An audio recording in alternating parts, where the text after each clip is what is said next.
అమ్మా! అమ్మా! తెల్లకాకి నిజంగా ఉంటుందా? ఉండదు కదా! మరి ఇక్కడ తెల్లకాకి అని రాసుంది? ఓహ్! అదా! అది ఒక తెలుగు సామెత. అదిగో తెల్లకాకి అంటే, ఇదిగో పిల్లకాకి అన్నట్లు. అంటే ఇప్పుడు తెల్లకాకి అనేది నిజంగా ఉండదు కదా! అది అబద్ధం కదా! అందుకే ఎవరైనా గొప్పలు చెప్పుకున్నప్పుడు ఈ సామెతను వాడుతారు. మీ భాషలో చెప్పాలంటే బిల్డప్ బాబాయిలా మాట్లాడేటప్పుడు. మరి పిల్లకాకి? ఓహ్! అదొకటుంది కదా!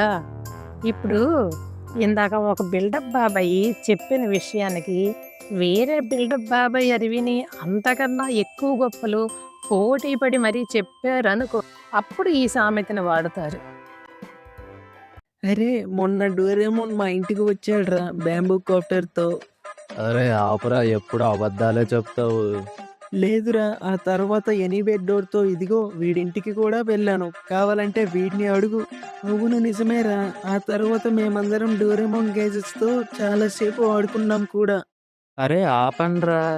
మీరు చెప్పేదెలా ఉందంటే, అదిగో తెల్లకాకి అంటే, ఇదిగో పిల్లకాకి అన్నట్లుంది.